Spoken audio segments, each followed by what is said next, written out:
السلام علیکم، میں ہوں سامع اعجاز، آپ دیکھ رہے ہیں پروگرام سچ کی تلاش۔ ناظرین، گزشتہ رات ہم نے دیکھا کہ پاک افغان سرحد پر ایک بار پھر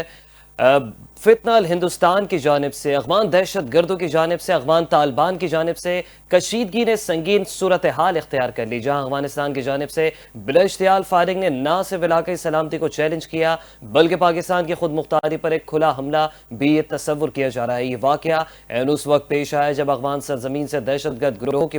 پشت پناہی اور بار بار کی دراندازیوں کے باعث پاکستان کے سیکورٹی فورسز پہلے ہی مسلسل حالت جنگ میں ہیں، جبکہ حالیہ فائرنگ کے جواب میں پاک فوج نے نہایت مؤثر اور بر وقت جوابی کارروائی کرتے ہوئے دشمن کو بھاری جانی مالی نقصان پہنچایا، جس کے نتیجے میں متعدد افغان پوسٹیں خالی ہو گئیں اور کچھ پر قبضہ بھی کر لیا گیا ہے، اور کچھ پوسٹوں پر پاکستانی پرچم بھی لہرا دیے گئے ہیں، اور 200 سے زائد دہشت گردوں کے جہنم واصل کیے جانے کی اطلاعات سامنے آئی ہیں۔ ان واقعات نے جہاں پاکستانی قوم میں غم و غصے کی لہر دوڑا دی، وہی ریاستی اداروں نے ایک واضح پیغام دیا کہ پاکستان اب کسی بھی قیمت پر اپنی سرزمین پر دہشت گردی بیرونی جارحیت کو برداشت نہیں کرے گا۔ افواج پاکستان کی کارروائی سے عسکری محاذ پر کامیابی نہیں بلکہ ایک قومی بیانی کی تشکیل ہے، جس میں قبائل سے لے کر سیاسی قیادت تک سب یک زبان ہو کر ریاستی خود مختاری کے دفاع کے لیے صف آرا ہے۔ وزیر اعظم کے مشیر رانا ثناء اللہ اور وزیر اعظم میاں محمد شہباز شریف سمیت تمام اعلیٰ قیادت نے فوج کی جرأت مندانہ حکمت عملی کو سراہا، جبکہ اورکزئی قبائل کی طرف سے بھی دراندازوں کے خلاف ہتھیار اٹھانے کا اعلان قومی اتحاد و یکجہتی کی واضح مثال ہے۔ یہ سب کچھ اس حقیقت کی طرف اشارہ کرتا ہے کہ پاکستان اب نہ صرف دفاعی پوزیشن پر ہے بلکہ خطے میں امن دشمن عناصر کو جواب دینے کے لیے مکمل طور پر تیار ہے۔ اسی حوالے سے بات کریں گے، اس وقت ہمیں پروگرام میں جوائن کر چکے ہیں تحریک جوانان پاکستان کے چیئرمین دفاعی تجزیہ کار عبداللہ حمیل گل صاحب۔ عبداللہ صاحب، آپ کو سب سے پہلے پروگرام میں خوش آمدید کہیں گے۔ السلام علیکم، بہت بہت شکریہ جی، آپ نے مجھے مدعو کیا۔ عبداللہ حمید گل صاحب، کس طرح سے دیکھ رہے ہیں جب افغان وزیر خارجہ بھارت کا دورہ کر رہے ہیں، عین اس وقت پاکستان پر حملہ، کیا اسے بھارت کے آپریشن سندور کا تسلسل ہی سمجھا جائے؟ بسم اللہ الرحمن الرحیم، بہت بہت شکریہ۔ دیکھیں، جہاں تک تعلق ہے آپریشن سندور کا، تو آپریشن سندور 1 تو ختم ہی نہیں ہوا، اور اس کا خود بھارت نے اعتراف کیا کہ ہم نے آپریشن سندور 1 ختم نہیں کیا، اور اس کے بعد پھر آپریشن مہادیو جو ہے وہ لانچ کیا، اور مہادیو جو ہے جس کو وہ شیوا کو بولتے ہیں، شیوا جو ہے بنیادی طور پہ جو لڑائی جھگڑے کے لیے جو ہے اس کو گردانا جاتا ہے، تو اس کا تو مطلب یہی ہے کہ لارڈ آف ڈسٹرکشن، یعنی کہ تباہی کا جو نعوذ باللہ خدا، اس کے حوالے سے جو لارڈ شیوا کے نام سے وہ چلا رہے ہیں۔ تیسری جگہ جو ہے وہ پھر آپریشن سندور 2 کا کہتے ہیں،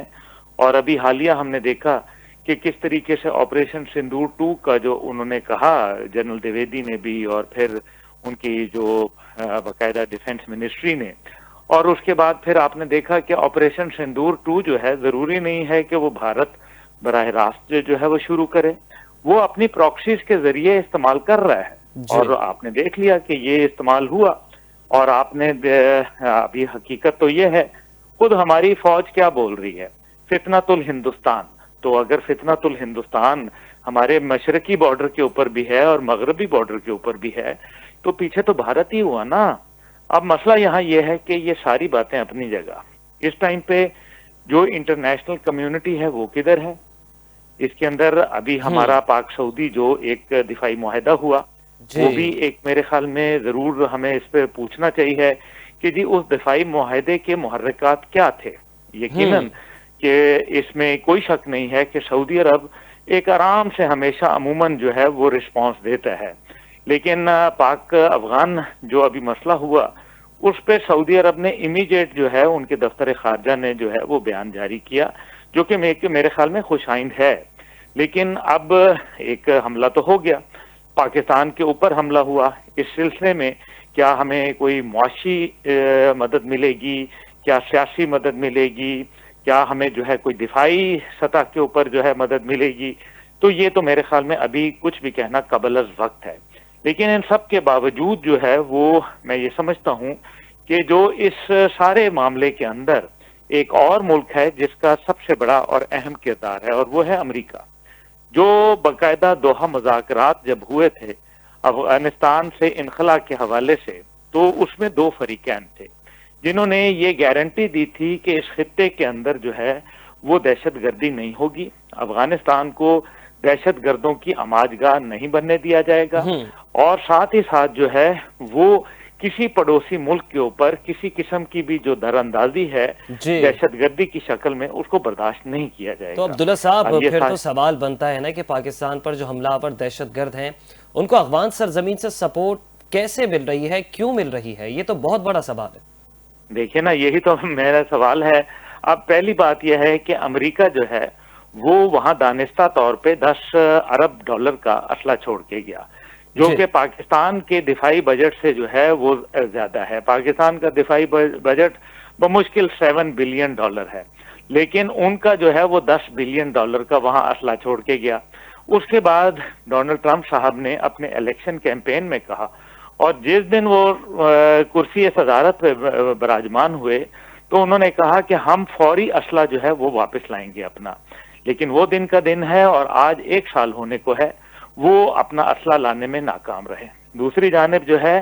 وہ آپ دیکھ لیجئے کہ کیا یہ صرف بھارت ہے جو افغان طالبان کی پشت پناہی کر رہا ہے؟ تو یہ بھی بڑا ایک اہم سوال ہے۔ اس کی وجہ یہ ہے کہ اس ٹائم پہ جو خود امریکہ مان رہا ہے وہ یہ کہہ رہا ہے کہ 2021 کے انخلا کے بعد ہم نے افغانستان کو جو ہے وہ 18.5 بلین ڈالر جو ہے وہ امداد دی۔ اب 18.5 بلین ڈالر ایک طرف ہے اور پاکستان جو ہے وہ 1 بلین ڈالر کے لیے جو ہے وہ IMF کے ترلے منت کر لیتا ہے۔ تو یہ بھی ہمیں ایک غور طلب بات ہے۔ تیسری جانب جو ہے وہ ابھی 5 ممالک کا اجلاس ہوا ابھی پرسوں غالباً، اور یہ ماسکو کے اندر منعقد ہوا، اور ماسکو کے اندر جب یہ اجلاس ہوا جس میں روس، پاکستان، چین، ایران اور افغانستان شامل تھے، اس کے اندر جو میرے خیال میں وہ بے نتیجہ رہا۔ اس سے پہلے سہ ملکی وزرائے خارجہ کا اجلاس ہوا تھا جو چین کے اندر ہوا، جس کے اندر افغانستان، پاکستان اور چین کے وزیر خارجہ شامل تھے، لیکن وہ بھی اس کے کوئی نتائج نہیں نکلے۔ تو اب امریکہ جو ہے اس کی باگرام کے اوپر آنکھیں بھی ہیں، اور ساتھ ہی ساتھ جو ہے وہ امریکہ جو ہے وہ دوحہ مذاکرات کا گارنٹر بھی ہے، اور اگر خطے کے اندر امن و امان خراب ہوتا ہے، اور جو کہ ہو چکا ہے، خراب ہو کیا رہا ہے، ہو چکا ہے، تو اس میں امریکہ کیوں نہیں جو ہے انٹرفیئر کر رہا، کیوں نہیں جو ہے پاکستان کو معاونت کر رہا؟ امریکہ پہ تو بہت ساری ذمہ داریاں عائد ہوتی ہیں، جواب دہ ہونا چاہیے امریکہ کو۔ بالکل جی دیکھیں نا، امریکہ جواب دے ایک آفیشل ایگریمنٹ کے ذریعے ہے، یہ کوئی نہیں ہے کہ کوئی ہم اس سے مطالبہ نہیں کر رہے، یہ وہ چیز ہے جس کو اس نے قبول کیا ہوا ہے دوحہ کے اندر۔ اب وہ اس سارے معاملے میں جو ہے وہ بالکل مکھن میں بال کی طرح سے جو ہے وہ نکل گیا ہے اور یہاں بیٹھ گیا ہے۔ اس سے پہلے 700 million dollar coalition support fund کے اس نے جو ہے وہ ہمارے جو ہے وہ کھا لیے اور آج تک نہیں دیے، جو کہ افغان وار تو ختم ہوئے ہوئے بھی 4 سال ہو رہا ہے۔ عبداللہ صاحب اب دیکھنا یہ ہے کہ یہ تاریخ ہے، جی اور اس تاریخ کے اندر ہمیں بہت ساری چیزوں کو جو ہے مشاہدہ کرنا ہے، کیونکہ اس ٹائم پہ ہم یہ دیکھ رہے ہیں کہ امریکہ کی آنکھیں جو ہیں وہ چین کی طرف لگی ہوئی ہیں، وہ چین کو کمزور کرنا چاہتا ہے۔ اگر افغانستان اور پاکستان کے معاملات خراب رہے تو ظاہر ہے پھر سینٹرل ایشیا سے تجارت کا خواب جو ہے وہ ایک خواب بن جائے گا چین کے لیے، اس کے شرمندہ ایک تعبیر نہیں ہو پائے گا۔ اب دیکھ لیجئے کہ اس سے جو براہ راست نقصان ہے وہ تو پاکستان کو ہے، لیکن اس میں پاکستان کے کندھے پہ بندوق تو ضرور ہے، لیکن نشانہ کوئی اور بھی لگا رہا ہے، اس کو ہم جو ہے صرف نظر نہیں کر سکتے۔ بھارت کے متعلق تو آلریڈی ایک انڈرسٹوڈ بات ہے نا کہ بھارت ایک دشمن ہے اور وہ دشمن کی طرح ایکٹ کر رہا ہے، اور جب عبداللہ صاحب